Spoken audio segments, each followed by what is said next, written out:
of Jesus Christ, not a follower of religion. He kind of looked at me like, hurry up and lay your hands on me, boy. Let's get this thing over with.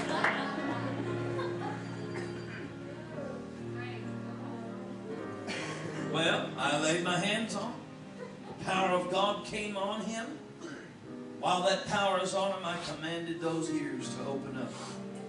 It wasn't in my command as much as it was in the authority that is exerted. As much as the faith that was in that individual that said, I expect to be healed. And do you know, past the 75%, I don't know, past 75% hearing loss, especially in his left ear, he said, I could almost not hear at all in my left ear. You heard him testify earlier in this service. Those things popped open just like that. I'll tell you one story and then I'm going to start laying hands on people. I'm telling you, the power of God is so hot in my hands.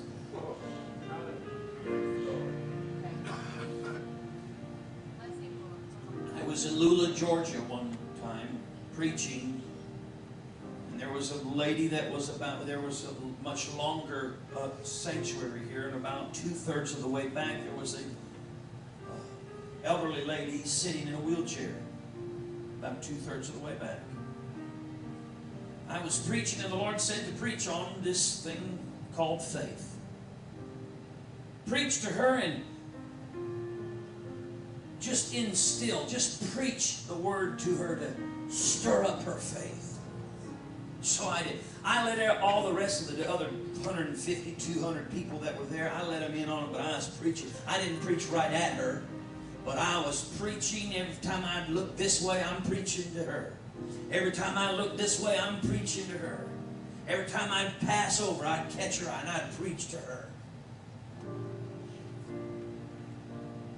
And I said at the end, I said, now, what's your name, honey? She said, my name is Rose. She had an oxygen tank with a tube in her nose to help her to breathe. Sitting in the way. I found out that she'd been paralyzed in that.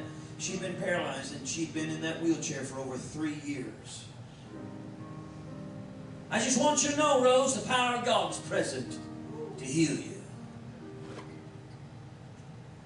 Left it at that. I mean, the praise team, they got cranked up singing something like, look what the Lord has done. Just, you know, kind of a knee-jerker kind of thing. Got it all going like a locomotive. I didn't go back and lay hands on Rose. I didn't go minister to her. I just minded my own business and stood over here and started praising the Lord with all the rest of them that were up there and they were singing. I didn't know this, but Rose recruited 2 young men out of the youth group that were close. She said, come here, come here. Later on, she told me, she said, I had them pick me up out of my wheelchair. Woo. They picked her up out of her wheelchair. She's got a hold of the tank, the oxygen tank with the tube in her nose, and her body is not changed at all. Her legs are still, from her waist down, she's still completely paralyzed. They're dragging her feet behind her as they get about to this point, right up to here, and I see out of the corner of my eye some movement. I look over and I look at Rose, and Rose looks at me real stern and says, are you going to help me?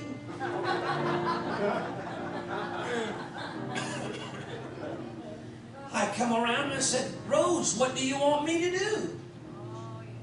She said, lay your hand on me and I'll be healed.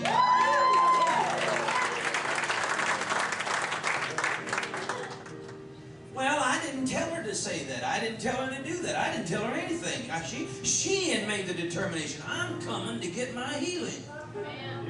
That's what she said. Well, immediately, I mean immediately, those 2 men on either side looked at each other because her feet and legs received strength. And she began to support her own weight on her own. Now her legs were wobbling a little bit, but strength immediately went into those legs. And she's standing there. She's gaining strength moment by moment. until one guy peels off. Then the other guy peels off. I'm holding her hand. She's got one hand in mine and one hand on that oxygen tank. And the power of God's just moving on her, moving in her. So I let her get adjusted a little stronger just for a moment. Just let her stand there. I said, "You ready to walk yet?" She said, "Yes, sir." Now, we didn't take big leaps all at once, but she put one foot in front of the other. We started walking along that. All of a sudden, she started walking. I said, "Honey," I sense the power of God is working through. She said, "Oh, yeah." I said, "Why do you have this oxygen tank?" She said, "Well, I've had problems with one of my lungs." She said, "But," and she reached up and pulled that thing out. I'm telling you what, she's determined.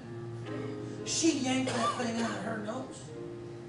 She put it down and she said, "Seems fine to me now." Well, we went from there. We turned the corner, and Rose had the audacity to leave me and walk off by herself. When she took off by herself, the entire church began to praise and worship God because they had just witnessed a miracle. Lots of people have never seen miracles.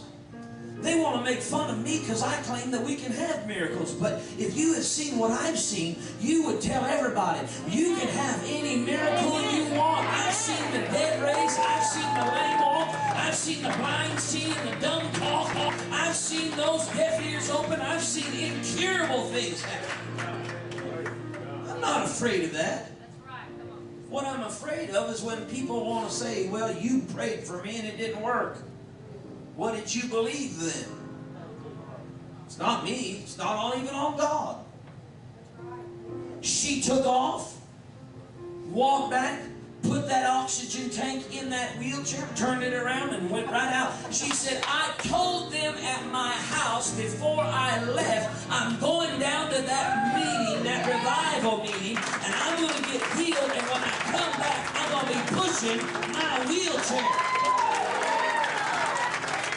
She made that determination long before I ever was preaching, long before I ever prayed for her, long before she said, "I'm going down there to get healed." Yeah. Yeah. And the Lord honored her faith. Yeah. Glory to God. By telling me, "You preach to that what she needs, and then that she'll release her faith." And sure enough, she did. God did. And then she got what she wanted. The next morning,